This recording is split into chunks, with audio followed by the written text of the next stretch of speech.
Serious सवाल भी पूछ लेता हूं आपको। देखिए, चूंकि चुनाव हैं तो माइक्रोसॉफ्ट की तरफ से एक अलर्ट जारी किया गया है। वो ये अलर्ट कि चुनाव जो हैं प्रभावित हो सकते हैं कहीं ना कहीं, क्योंकि वो पहले से ताइवान में ऐसा कर चुका है, मालदीव में ऐसा कर चुका है। तो ये इससे निपटना कोई मुश्किल नहीं है, मतलब ये नहीं, आजकल के दुनिया में माने जब आप कहते हैं कि एक तो हमारी जो चुनावी प्रक्रिया जो है, मैं कहूँगा दुनिया में सबसे मजबूत है। कि कभी कभी दुनिया हमको ज्ञान देती है चुनाव के बारे में, पर अगर हम भारत की सिचुएशन देखें कि हमारी वोटिंग मशीन, हमारी इलेक्शन कमीशन, हमारे पूरे प्रोटोकॉल जो हैं कि चुनाव में क्या होता है, मैं कहता हूँ कि दुनिया में किसी और ने इतने बारीकी में इलेक्टोरल सिस्टम बनाया नहीं। तो उस पर तो मुझे 100% का 200% विश्वास है। जो माइक्रोसॉफ्ट, जो मुझे जो समझ है, उन्होंने जो चेतावनी दी है कि आज हाँ कि क्या होता है कि माने नकली फर्जी इमेज, फर्जी मैसेज, ये चीज़ें निकल सकती हैं। और ये सोशल मीडिया का ज़माना है, तो ये चीज़ें चल सकती हैं, तो ये प्रभावित ज़रूर कर सकती हैं। तो इसलिए हमें अलर्ट रहना तो चाहिए, क्योंकि मुझे खुद अनुभव है, कभी कभी मेरा नकली कोई इंस्टाग्राम अकाउंट निकलता है या कहीं सोशल मीडिया में कुछ निकलता है, तो हमें उनको अलर्ट देना पड़ता है कि भाई मेरा नहीं है, इसको बंद करो।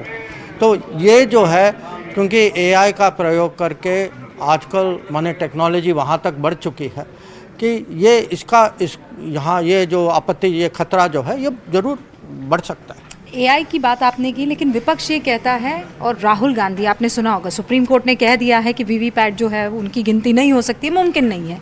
लेकिन वो ये कहते हैं कि राजा की जान ईवीएम में है। EVM is a machine that could be tempered with. देखिए, इसका कोई सबूत नहीं है, इसका कोई सबूत नहीं है। आप बताइए, दिस इज़ समथिंग जो जिनको लगता है कि वो सफल नहीं होंगे, वो कहते हैं कि पेपर में कुछ नुक्स है। आप जानते हैं, अब आप पब्लिक से पूछिए ना कि आप में से किसी को माने शक है ईवीएम के बारे में? मुझे तो नहीं, ना सुप्रीम कोर्ट को। जयशंकर सर, जैसा हमने जिक्र किया था कि मसाले जो हैं आ गए, और फिर वो मसालों को तैयार करना, व्यंजन तैयार करने, तो देखिए ये आउटपुट की टीम है सर। इतनी खबरें आती है, वो यहाँ आती है, फिर उसके बाद मान लीजिए वो तमाम इंग्रेडिएंट्स आ गए हैं, अब उसको पकाना है, तो वो पकता है आउटपुट पर। मनीष है हमारे साथ, इनकी भी जिम्मेदारी होती है कि उसको कैसे निखारना है, बनाना है। मनीष, कुछ सवाल है आपका? तो मेरा सवाल सर से ये है कि आपने अपने डिप्लोमेटिक के करियर में कई बार क्रिकेट डिप्लोमेसी भी की है, तो अभी आईपीएल भी चल रहा है, तो आपकी कौन सी टीम फेवरेट टीम है? आपकी आईपीएल की कौन सी टीम? अरे नहीं, मैं आजकल देखिए समय तो मिलता नहीं है, तो कभी एक मैच मैंने देखा था जब वो स्टोइनिस ने अकेले जो है वो मैच बदल दिया था उस समय सीएसके के खिलाफ। मैं तो दिल्ली का रहने वाला हूँ, तो मुझे शुरू से वो दिल्ली कैपिटल्स के साथ कुछ जुड़ाव है, मुझे पता है। और आप देख रहे हैं ऋषभ पंत जो है कोशिश तो कर रहे हैं। बड़ा क्रिकेट कर रहा है, मतलब पॉलिटिक्स चल रही है और यहाँ क्रिकेट। कुछ और अगर यहाँ पर क्रिकेट भी चल रहा है। हाँ, क्रिकेट भी चल रहा है, दैट्स द ब्यूटी। और कोई जिसे सवाल पूछना है यहाँ पर? अच्छा, मुर्तजा भी है, और यहाँ पे क्विकली जल्दी। भारत में एडवाइस बहुत मिलते हैं, हाँ, बिल्कुल, आप मुझे बता रहे हैं। तो आपका एक्सपीरियंस विदेश नीति में, विदेश के मामलों में बहुत ज़्यादा है। आपको जब कोई ऐसा आदमी एडवाइस देता है जिसको कि पता ही नहीं है विदेश नीति क्या चीज़ होती है, तो आपको कैसा फील आता है? नहीं, देखिए,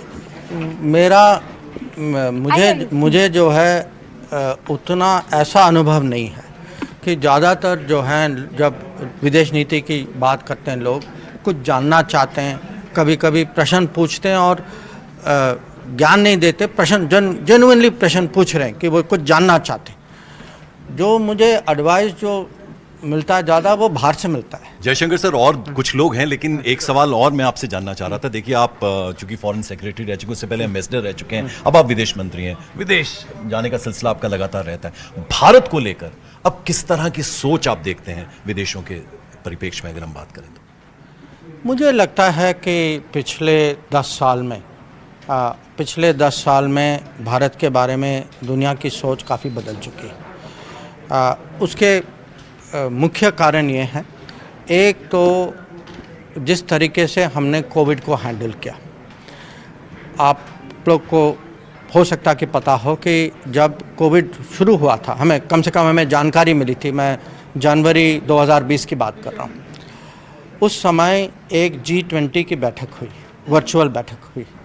तो हमारे यहाँ से मोदी जी ने अटेंड किया, मैं उनके साथ बैठा था।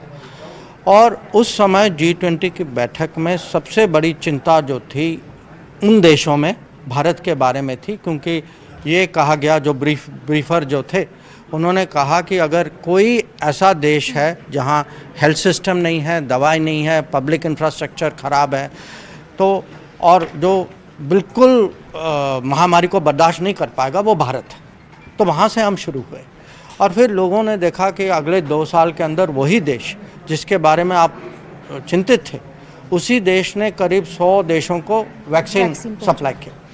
तो एक तो कोविड है, दूसरा जो है इकोनॉमी, क्योंकि दुनिया में अगर आप देखें कोविड के कारण और कुछ और भी कारण हैं, दुनिया की इकोनॉमी बैठ गई कि अभी आप बहुत सारे देश जो हैं रिसेशन में जा चुके हैं, कुछ स्टैगफ्लेशन में जा रहे हैं। तो ये एक बड़ी इकोनॉमी को 7% ग्रोथ दिखाना उनके लिए तो ये कमाल का विषय।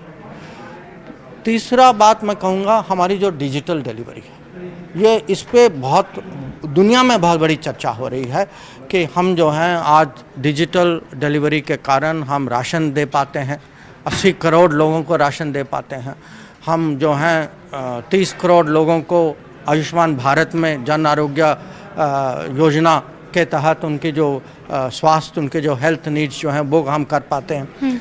या आप देखिए आवाज़ में जो करीब 4 करोड़ लाभार्थी जो हैं, जिसका मतलब है कि उनके अगर परिवार के सदस्य लें तो 20 करोड़ लोग हैं। तो ये बड़ी बड़ी योजनाएं बिना लीकेज के, बिना भ्रष्टाचार के इतनी एफिशिएंटली डिलीवर करना, क्योंकि लीकेज जो है पूरी दुनिया की प्रॉब्लम, हाँ खाली हमारे यहाँ नहीं। और हम जो हैं अगर उनको लगता कि भाई ये लीकेज से भी निपट रहे हैं, ये ग्रोथ भी दिखा रहे हैं, कोविड से भी बाहर निकल चुके हैं, तो उनको, और आज जो इंफ्रास्ट्रक्चर जो बन रही है कि लोग वही लोग 3-4 साल बाद आते हैं, भारत आते हैं, दिल्ली आते हैं और वो देखते हैं अरे आपका वो रोड बदल गया, आपके यहाँ वो एयरपोर्ट नहीं था, आपके रेलवे स्टेशन में ट्रेन ऐसे। डिजिटल पेमेंट, मैं खुद कोविड टाइम से नोट यूज़ ही नहीं किया मैंने, मैं पेपर करेंसी यूज़ ही नहीं करता। आप जानते हैं ये G20 जब चल रही थी ना, वहाँ मिर्ची खरीदी थी। हम लोगों को ले जाते थे वहाँ कि आप, और हम कहते थे चलिए हम आपको पैसे दे देंगे, आप UPI चला के देखें कैसे चलता है। और इसमें बहुत इंटरेस्ट था लोगों को। और कहाँ हम लोग थर्ड वर्ल्ड कंट्रीज में गिने जाते हैं, बहुत सारी चीज़ों में हम फर्स्ट वर्ल्ड से आगे। ये प्रेशर कुकर है एस जयशंकर साहब, और ये प्रेशर कुकर ऐसे हैं, ये बड़ी सारी आप जो स्क्रीनें देख रहे हैं, ये साहब जो यहाँ पर बैठे हुए हैं, ये एंकर से लगातार, ये आप मेरे इसमें एक इंस्ट्रूमेंट देख रहे हैं, दिस इज कॉल्ड ईयरपीस।